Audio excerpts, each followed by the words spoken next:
Hello, I'm just about to do some tests on how to make spaghetti straps or rolled straps for my dress using organza bias binding. So I thought I'd show you the trick I use to turn them inside out, because if you're like me and you have slightly dodgy hands or you can't quite feel your fingers or have arthritis, pushing it all through is really tricky. So here's a trick I've learned.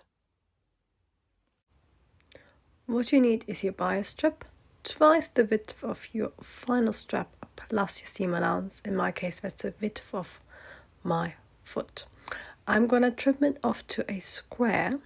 Then you also need a thicker thread, ideally a top stitching or buttonhole thread. We're going to lay that thread in the middle of our bias binding strip and then fold it in half. I'm just doing it as I saw, but if you're doing it for the first time, it's easier to iron your bias strip in half because it will give you really good guidance. Make sure your top stitching thread is out of the way to the left and you've got a nice bit of overhang, about 20 centimeters. Then you can see I've got the thick top stitching thread running the whole way of my bias binding. So I just got the whole thread of the whole roll of it laying down so I can use more and more thread as I stitch. Now I'm just going to stitch my loop, and my seam allowance is the width of my foot to make things easier. As you're stitching, make sure you keep your tension equal. Don't stretch and relax, because that will make your strap uneven when you finish. So if possible, stitch it all in one go and keep the tension the same way. And this is something where I always start off quite badly, so I always add at least 10-20 centimeters at the beginning. I know I'm going to be a little bit off until I find my proper sewing speed and can stitch it evenly in the same tension.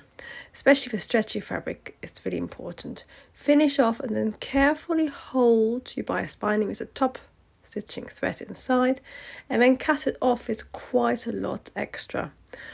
Now at the end where we started, knot both of your stitching threads and your top stitching thread very carefully. I do at least a double knot or a triple knot. This needs to be really secure, because once you checked your knot to be sure, we're going to pull at the other end. So the end we finish stitching, we're going to pull the top stitching end.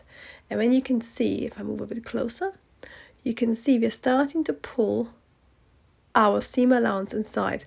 If it looks too bulky, make sure you trim it closer. This is going to be the end of it, and what you can do is you can stitch across as well, so you don't have a raw edge, and then just catch your top stitching thread in there. Now you can see, because with organza, it's just pulling it through, and once you've gone past the first bit of bulk, it pulls through really easily, and it's so much easier than using a knitted needle. I hope you found this little trick helpful. I really like it, and as I said, doing little samples like that is really good, because when you actually can get it right, because even mine is a little bit wonky in the beginning, and when it gets much better further on.